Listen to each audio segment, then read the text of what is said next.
না, কিভাবে করবা? আমি ভাই আপনি যা বলবেন আমি তাই শুনবো। এই সুযোগটা কিন্তু সেও নিল। সে বলল কি আচ্ছা ঠিক আছে, যা বলবো তাই করবো তো? মানে হ্যাঁ। আচ্ছা দেখা করানোর পরে আমি যে তোমার সাথে একটু সময় চাই, তুমি কি দিবা? আমি বললাম হ্যাঁ, কারণ আমি তো ওর জন্য পাগল, আমার ওর সাথে দেখা করাটা আগে দরকার, আমি কথা বলতে চাই। মানে সে রাজি হলো, সে আমাকে নিয়ে গেল ঠিক রাত 12টার দিকে, আমাকে গ্রামের ভিতরে নিয়ে গেল। আসসালামু আলাইকুম, আশা করি সবাই অনেক ভালো আছেন। আমিও অনেক ভালো আছি। তবে মানুষের জীবনে কিছু কিছু কষ্ট থাকে, যেগুলা মাঝে মাঝে অনেক মানে কষ্ট দেয়। খায়ে শান্তি নেই, শুয়ে শান্তি নেই, কোনো কিছুতেই শান্তি নেই। আমি আমার জীবনে যে একটা রিলেশন করছিলাম, আমার স্বামীর সংসারটা আমি তার জন্য ছেড়ে চলে আসছি। তার এক কথায় সে আমাকে বলছে তোমার সংসারটা ছেড়ে চলে আসতে হবে। আমি তার জন্য আমি আমার স্বামীর সংসারটা ছেড়ে চলে আসছি। আসার পরে সে আমাকে তাদের এলাকার বাজারে একটা বাসা ভাড়া নিয়ে দেয়। গ্রামে তো 500 টাকা কিংবা 600 টাকা হলে রুম ভাড়া পাওয়া যায়। আজকাল কিন্তু গ্রামেও রুম ভাড়া পাওয়া যায়। তা আমাকে ওখানে রাখছিল। রাখার পরে সে আমার কাছে আসা যাওয়া করে। আমি তো আর বুঝি নাই যে সে আমাকে নিয়ে খেলতেছে। আমি ভাবছিলাম মানুষটা সত্যিই আমাকে ভালোবাসে, তার জন্য আমি আমার সংসার ছেড়ে দিছি। সে মনে হয় আমাকে সত্যিই নিয়ে সংসার করবে, কিন্তু আমার ধারণাটা পুরোটাই ভুল। প্রত্যেকদিন তার বাড়ি থেকে আমার বাসার রাস্তায় আইসা, হোটেল থেকে খাবার নিয়ে এসা আমাকে দিয়ে যায়, আমার কাছে আসে, শারীরিক সম্পর্ক করে। প্রায় 8 থেকে 9 বার তার সাথে আমার শারীরিক সম্পর্ক হয়।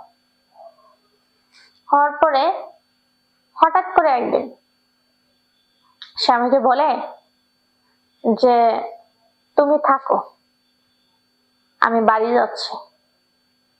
আমি বললাম কেন জানি না সেদিনকে আমার মনে একটা কেমন জানি একটা টান হইতেছিল যে তুমি যাচ্ছ, তুমি কি আসবা না? বললো যে হ্যাঁ আসবো। আমি বললাম আজকে ঠিক আছে, তুমি কালকে কিন্তু তাড়াতাড়ি এসো। বলে আচ্ছা। কিন্তু আমি তো জানতাম না যে এই দেখাই শেষ দেখা ছিল। সে যখন চলে যায়, যাওয়ার 5 থেকে 6 মিনিট তার ফোন অন ছিল, এরপর থেকে ফোন অফ। সে কিন্তু যাওয়ার আগে আমার মাথায় হাত রেখে বলছিল যে সত্যিই আমি কালকে আসবো। ওই কালকেটা কিন্তু আর কখনোই আসে নাই। সে আমাকে রেখে যাওয়ার পরে তার 1 সপ্তাহ হয়ে গেল। এর ভিতরে আমার সাথে দেখাও করে নাই, কথাও বলে নাই, তার ফোনও অফ, কোনো মেসেজ নাই, কিচ্ছু নাই। আমি তখন খুব ভেঙে পড়ছিলাম, কারণ আমি তার জন্য অনেক দুর্বল ছিলাম। কিন্তু সে আমার জন্য তিল পরিমাণ ছিল না, শুধু বেড পর্যন্ত ছিল।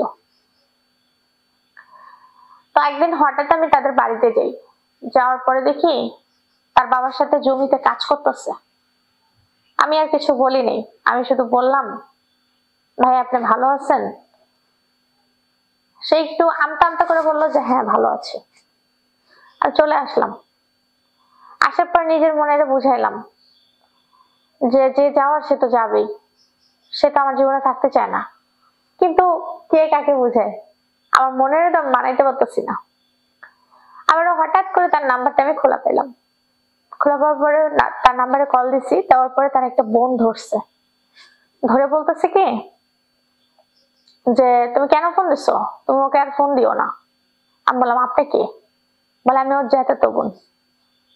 তাহলে আপনি আমাকে, আমি ওর সাথে একটু কথা বলতে চাই। বলতেছে না ওর সাথে কথা বলা যাবে না, ও তোমার সাথে আর কথা বলবে না, আর কোনো সম্পর্কও রাখবে না, তুমি ওকে আর কখনো ফোন দিবা না।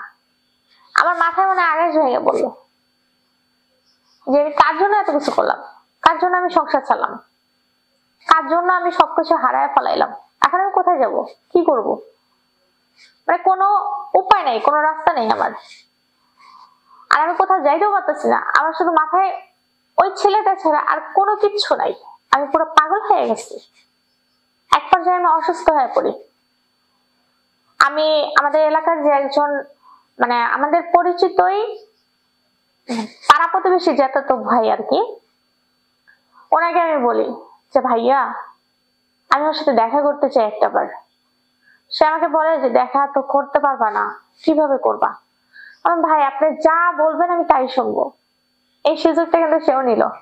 সে বললো কি আচ্ছা ঠিক আছে, যা বলবো তাই করবো তো? হ্যাঁ। আচ্ছা দেখা করানোর পরে আমি যদি তোমার সাথে একটু সময় চাই, তুমি কি দিবা? আমি বললাম হ্যাঁ, কারণ আমি তো ওর জন্য পাগল, আমার ওর সাথে দেখা করাটা আগে দরকার, আমি কথা বলতে চাই। পরে সে রাজি হলো, সে আমাকে নিয়ে গেল। ঠিক রাত 12টার দিকে আমাকে গ্রামের ভিতরে নিয়ে গেল। নিয়ে যাওয়ার পরে ওকে ও দুলাভাই নিয়ে আসলো। নিয়ে এসে বললো, আমাকে বলতেছে কি আমার ভুল হয়ে গেছে, তুমি আমাকে ভুলে যাও, তোমাকে আমার বিয়ে করা সম্ভব না। তখন আমার মানে মাথার উপর আকাশ ভেঙে পড়লো। তখন আমি বললাম যে